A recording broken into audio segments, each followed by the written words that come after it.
Kembali di Kompas Petang, Saudara, tim SAR kembali menemukan 2 jenazah korban longsor di Kabupaten Nganjuk, Jawa Timur. Kedua jenazah ditemukan tidak jauh dari lokasi penemuan 5 korban sebelumnya.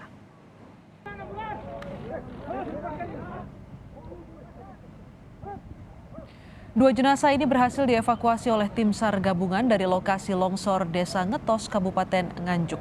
Dengan ditemukannya 2 jenazah Selasa pagi tadi, total ada 11 orang dipastikan meninggal dunia. 2 orang ditemukan selamat serta 8 orang lainnya masih dalam pencarian.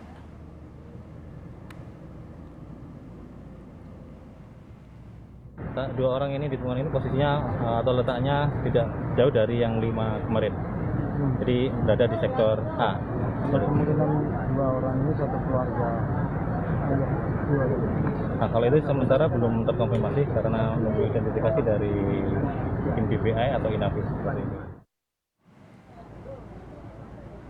Untuk membantu pencarian korban longsor, tim SAR gabungan menambah alat berat. Total saat ini ada 5 alat berat yang dikerahkan ke lokasi. Curah hujan yang tinggi pada petang hingga malam kemarin membuat pencarian sulit dilakukan secara manual. Pencarian sendiri dilakukan di 2 titik lokasi rumah para korban hilang.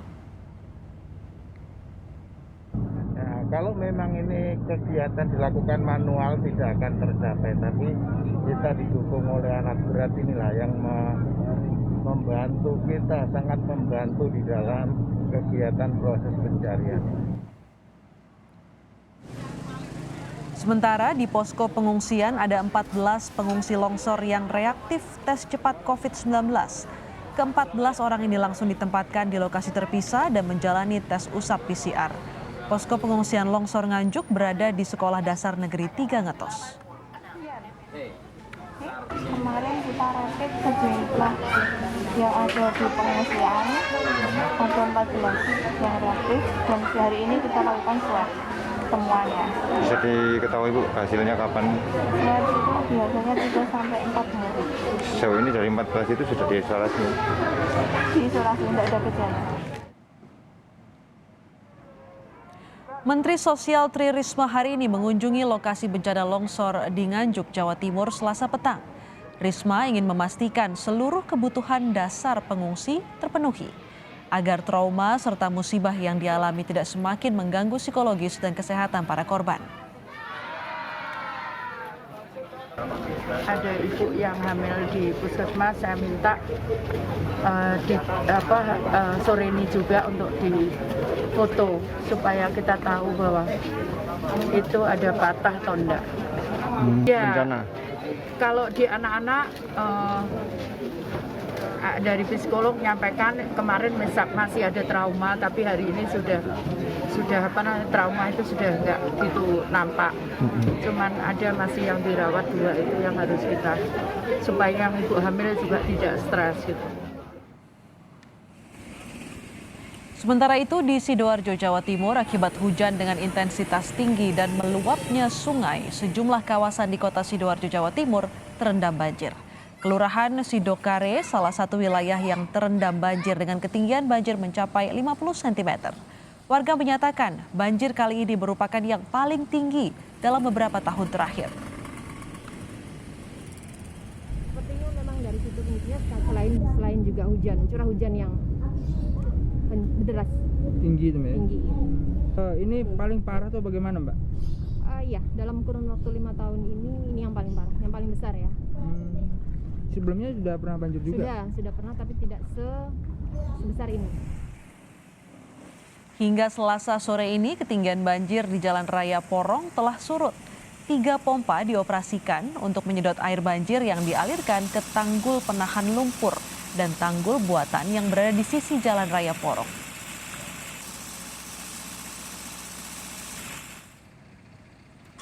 Sebelumnya, Saudara, Jalan Raya Porong yang menghubungkan Surabaya Malang ditutup akibat terendam banjir.